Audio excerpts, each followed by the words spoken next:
La justice n'a jamais été aussi critiquée, laxiste pour certains, partiale pour d'autres.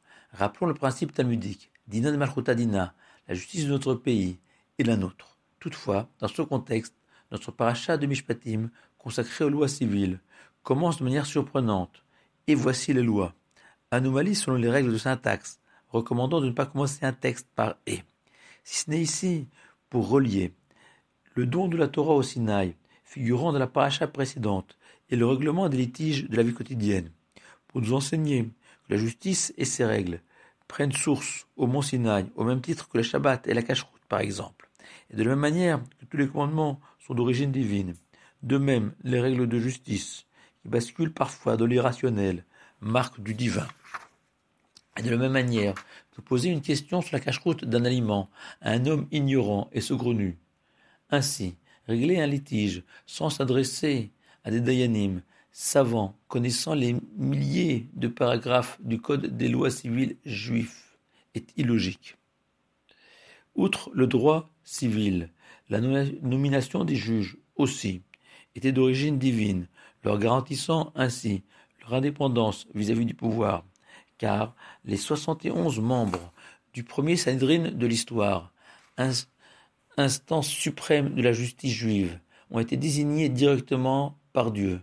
Moshe notre maître et les 70 anciens, dont le nom avait été tiré au sort parmi les 12 tribus.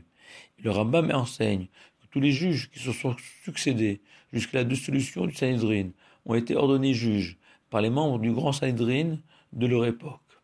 De plus, ce Sanhedrin siégeait dans l'endroit le plus sacré du judaïsme, au cœur du temple de Jérusalem. 3 fois par jour, dans l'Amida, immédiatement après le souhait d'entendre retentir le chauffard annonçant la délivrance finale, nous demandons à Dieu le rétablissement de la justice. Le Talmud l'explique par notre conviction que la justice ne peut être rendue que dans un contexte messianique, une justice divine par des juges nommés par le divin et dans un lieu sacré. En attendant, que faire? Les maximes des pères enseignent que le monde repose sur 3 valeurs, la justice, la paix et la vérité. Et les sages expliquent que la paix et la vérité ne sont que le fruit de l'application de la justice.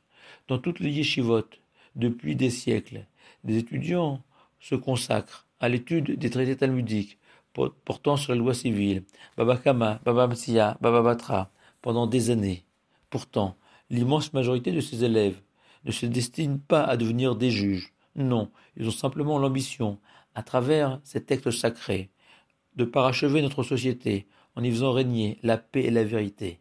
Rien ne nous empêche de les imiter. Shabbat shalom à vous tous.